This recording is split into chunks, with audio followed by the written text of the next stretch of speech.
Salem வாழப்பாடியில் PMK MLA அருளின் car தாக்கப்பட்ட சம்பவத்தில் 7 பேர் கைது செய்யப்பட்டிருக்கிறார்கள். மேலும் விவரங்களை செய்தியாளர் தமிழ்ச்செல்வன் வழங்க கேட்கலாம். தமிழ்ச்செல்வன், வணக்கம். இந்த சம்பவம் தொடர்பான விசாரணை எந்த கட்டத்தில் இருக்கிறது? முழு தகவலை சொல்லுங்க. சேலம் வாழப்பாடி அருகே உள்ள குறிப்பாக பாட்டாளி மக்கள் கட்சியின் ராமதாஸ் அணியின் தெற்கு ஒன்றிய செயலாளராக இருப்பவர் சத்யராஜ். இவரது தந்தை கடந்த திங்கட்கிழமை மாலை காலமானார்.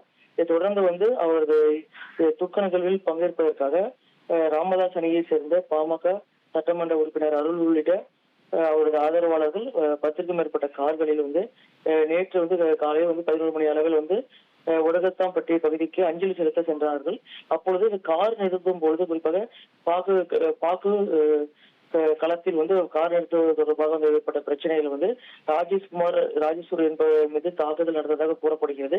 இந்த சம்பவத்தில் 2 தரப்பினர்களும் வாக்குவாதம் முற்றி கைகலப்பாக மாறி தற்பொழுது பிரச்சனையாக முடிந்தது. குறிப்பாக சட்டமன்ற உறுப்பினர் அருள் சென்ற கார் உட்பட 5 கார்கள் மீது கண்ணாடிகள் உடைக்கப்பட்டு குறிப்பிட்ட 7 பேருக்கு மேல தாக்குதல் நடத்தப்பட்டது. இதில் காயமடைந்தவர்கள் சேலம் அரசு மருத்துவமனையில் அனுமதிக்கப்பட்டு சிகிச்சை பெற்று வருகின்றனர். இது மட்டும் இல்லாமல் இது தொடர்பாக காவல்துறையினர்கள் வழக்கு பதிவு செய்து விசாரணை மேற்கொண்டு வந்தாங்க. மேலும் 2 தரப்பு வீடியோ கால் பதிவுகளை கொண்டு யார் இந்த தாக்குதல் சம்பவத்தில் ஈடுபட்டார்கள் 2 தரப்பு தொடர்பாகவும் காவல்துறையினர் விசாரணை மேற்கொண்டு வந்தாங்க.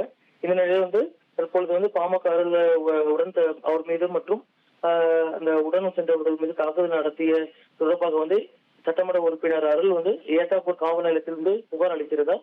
இந்த புகாரின் அடிப்படையில் தற்பொழுது 20 பேர் மீது வழக்கு பதிவு செய்து காவல்துறையினர் தற்பொழுது 7 பேரை முதல் கட்டமாக கைது செய்துள்ளார்கள்.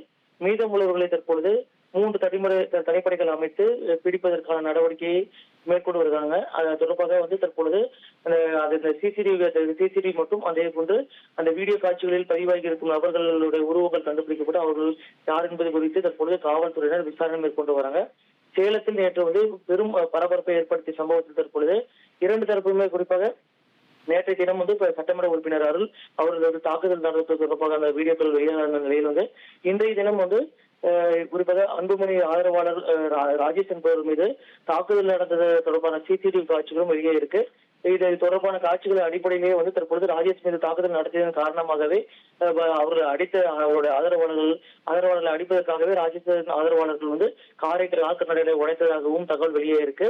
தற்பொழுது இது 2 தரப்பு புகார்கள் அடிப்படையில் தற்பொழுது காவல்துறையினர் விசாரணை மேற்கொண்டு வராங்க. தகவல்களுக்கு நன்றி தமிழ்ச்செல்வன். அதிமுக்கிய விவரங்களை அனைவருக்கும் புரிய வைக்கும் பாட்காஸ்ட். பொருளாதாரத்தை பல ட்ரில்லியன் ஆயுதங்களை கொள்முதல் செய்கிறது. சம்பவங்களை தேடி களத்திற்கே உங்களை அழைத்து செல்லும் ஸ்பாட்லைட்.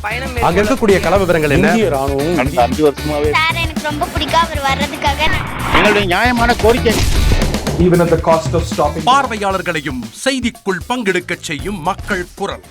50 ரூபாய் எங்களுக்கு தண்ணிக்கு ஒரு தீர்வே இல்லங்க 10 வருஷமா. எங்களுக்கு சரியான ஒரு விடிவு கிடைக்கவில்லை. 60,000 ஏக்கருக்கு தான் கேக்குறோம். பிச்சை கேக்குறாங்க. புத்தம் புதிதாக வித்தியாசமாக சில இடங்கள்ல பாகிஸ்தான்லயே பாராட்ட வேண்டாம், ஆனால் அதற்கு கொச்சைப்படுத்த வேண்டாம் என்று நான் கேட்டுக்கொள்கிறேன். மதத்தால் இனத்தால் மக்களை எப்படியெல்லாம் பிளவுபடுத்த முடியுமோ அந்த பிளவிற்குண்டான ஆயுதமாக இந்த மாநாட்டை அவர்கள் பயன்படுத்த நினைக்கின்றார்கள். அரசியலிலிருந்து சினிமா தனித்து இயங்க முடியாது. அனைத்தும் உங்களுக்காக. எப்போதும் இணைந்திருங்கள் தந்தி டிவியுடன்.